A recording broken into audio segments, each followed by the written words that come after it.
Today is September 11th, 2024. It has been 23 years since the U.S. suffered a tremendous loss of loved ones in the September 11th terrorist attack. I remember exactly where I was when this happened. I was living in Washington, D.C. at the time, 5th and Kennedy, working downtown at Hex, which is now Macy's, at 12th and G. And I remember when I first walked into work, I heard the boss on the intercom announcing the planes that crashed into the World Trade Center. And while she was announcing that, another plane had come in, and I think where was this? In the Pentagon, somewhere around the Pentagon in Virginia. And I remember how everyone, especially white folks, was running around like a chicken with their heads off. The black people was cool. They was walking around like nothing was happening. Everybody wanted to use the phone as well. We know the phone lines were out. Can I use the phone, please? My cell phone is not working. I need to check to see if my husband is okay. And ma'am, the phones are not working. But people kept asking to use the phones. Phone lines were down. So they finally closed shop, closed the job down, shut the job down. And I remember me and my coworkers walked to Chuck and Billy's, which was a bar across from Howard University. We walked all the way from 12th Street to 7th Street, which is a pretty good walk. But everybody was walking on that day. I'll never forget it. I will never forget it. Nearly 3,000 people were killed when hijackers crashed planes into the World Trade Center, the Pentagon, and a field in Pennsylvania.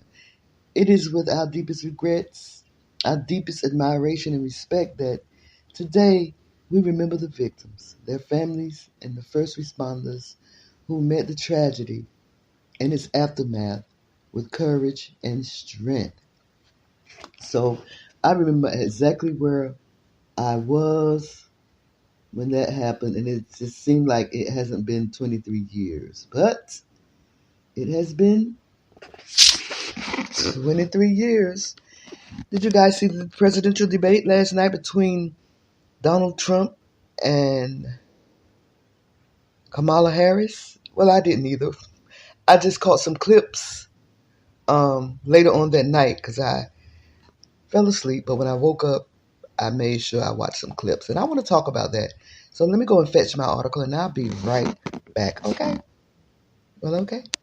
I can tell that they all scared of revolution. They ain't even trying to find out a resolution. I'm talking heal the body, free the mind, evolution. They don't really understand, man, they never do it. They acting all stupid.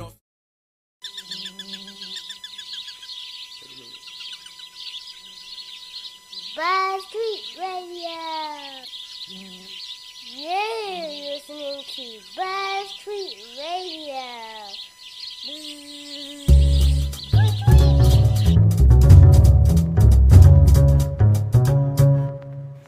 You're listening to B Sparrow on Buzz Tweet Talk Radio. So first of all, I'm going to start off by saying that I'm not a voter. I'm not voting this election because I feel like I need some tangibles for my votes. We vote and we don't get nothing for it. We vote and nothing comes out of it, especially for black people. So I'm sitting it out this year, and I'm going to sit back and see what happens. But Vice President Kamala Harris and former President Donald Trump battled fiercely during their first presidential debate last night. I kind of think Kamala Harris won this debate. I feel like she won this debate. And I'm not really a fan of hers. I like Donald Trump, but I won't vote for him either. But she really appeared to succeed with tactics designed to enrage the former president and bait him into attacking her. Now, I've noticed last night that they kept calling Donald Trump President Donald Trump. They kept calling him President Donald Trump every time, and no one said anything. Now, Harris said that the former president, no. Now, Harris said that world leaders were laughing at Trump and accusing him of belittling people. Trump was often out of control and pushed a host of falsehoods, including the bizarre claim that immigrants in Ohio are eating people's pets. Now, there was a video of people that caught a woman killing a cat, and they did say that she was eating a cat. And there are pictures of Haitian immigrant, a male Haitian immigrant, walking around with a goose, a dead goose. He's holding it by the neck as if he's going to have something to eat for later on. So I kind of do believe that these people are eating, catching wildlife and eating. I mean, you got to do something. You got to eat, right? Trump also, according to this article, repeated lies about widespread fraud in the 2020 election. Registered voters who watched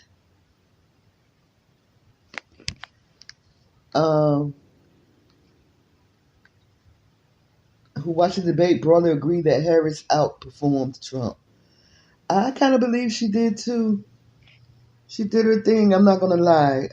She seemed alert and on point, and she didn't act silly like she normally act, and she wasn't faking any accents like she normally do. And I just think that Trump did okay, but he didn't hit hard like he should have, and that's what I think. He should have hit just a tad bit harder.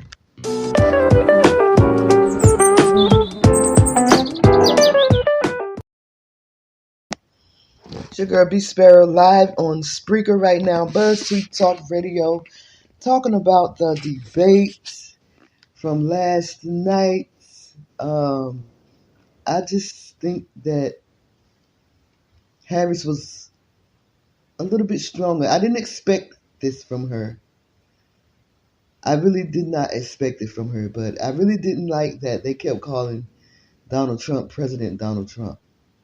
He's not the president. Joe Biden is still the president. And besides, debating has been a long Kamala Harris strength. It's one of her strengths. It resembles courtroom argument, a core part of her career as a prosecutor. A debate helped her win her first statewide race in California 14 years ago. In her only vice presidential first statewide race in California, I read that line twice, but in her only vice presidential debate 4 years ago with Mike Pence, polls showed that she won that debate.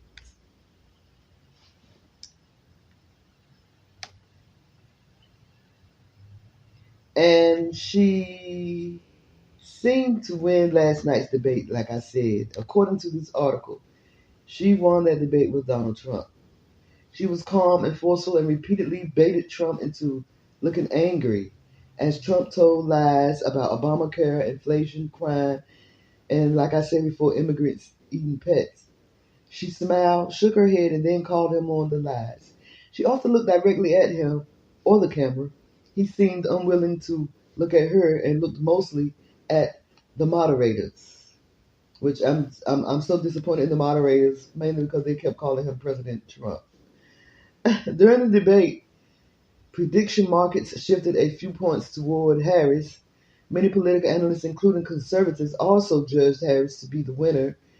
2.5 months after many of those same analysts said Trump had trounced President Biden in their debate. Somebody said, y'all, this is not going well for Trump. Don't get mad at me for saying so. That's what Eric Eckerson said. He's a conservative